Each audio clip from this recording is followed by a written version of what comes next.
ઉપલેટા શહેરમાં વિશ્વ હિન્દુ પરિષદ બજરંગ દળ દ્વારા રામનવમી શોભાયાત્રાનું આયોજન કરવામાં આવ્યું હતું તો સાથે બ્રહ્મચારી બાપુની શોભાયાત્રા પણ નીકળી હતી ત્યારે મુસ્લિમ સમાજ દ્વારા પણ આ શોભાયાત્રાનું સ્વાગત કરવામાં આવ્યું હતું।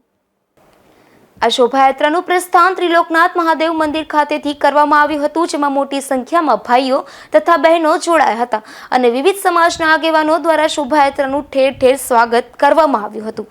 મુસ્લિમ સમાજના પવિત્ર રમઝાન માસ અને ઈદ પર હિન્દુ આગેવાનો દ્વારા ફૂલહાર અને સન્માન કાર્યક્રમનું રાખવામાં આવ્યો હતો ત્યારે ફરી એકવાર ઉપલેટા શહેરમાં સુન્ની મુસ્લિમ સમાજ તરફથી ફૂલોથી સુસ્વાગત અને હાર પહેરાવી લાણી વિતરણ કરાયું હતું। બ્રહ્મચારી બાપુના મંદિર પર ચાલી રહેલ ભાગવત સપ્તાહ જ્ઞાન યજ્ઞ અને રામનવમી શોભાયાત્રા જેવા પાવન પર્વ પર મુસ્લિમ સમાજ દ્વારા વિવિધ જગ્યાઓ પર ઠંડા પીણા શરબતોના સ્ટોલ સહિત બંને કાર્યક્રમોની યાત્રાના રસ્તાઓ પર પ્રસાદી રૂપે ભવ્ય વ્યવસ્થા ગોઠવાઈ હતી અને સાથે સાથે બંને યાત્રાઓ પર મુસ્લિમ આગેવાનો દ્વારા ફૂલહાર કરી પુષ્પવર્ષા કરવામાં આવી હતી।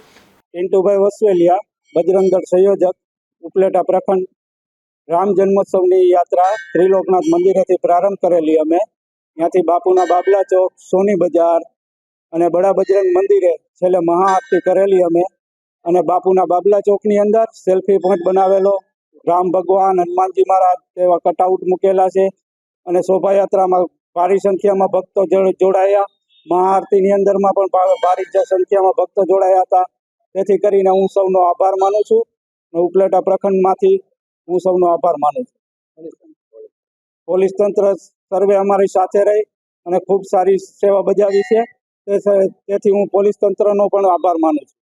આ શોભાયાત્રા ત્રિલોકનાથ મહાદેવ મંદિરથી શરૂ થઈ હતી અને વિવિધ વિસ્તારોમાં ફરી હતી જેમાં કોલકી રોડ, બસ સ્ટેન્ડ ચોક, રાજમાર્ગ, બાપુના બાવલા ચોક, ગાંધી ચોક થઈને રામ મંદિર ખાતે મહાઆરતી કરી શોભાયાત્રાની પૂર્ણાહુતિ થઈ હતી। સરફરાઝ કોડી, ગુજરાત ન્યૂઝ, ઉપલેટા।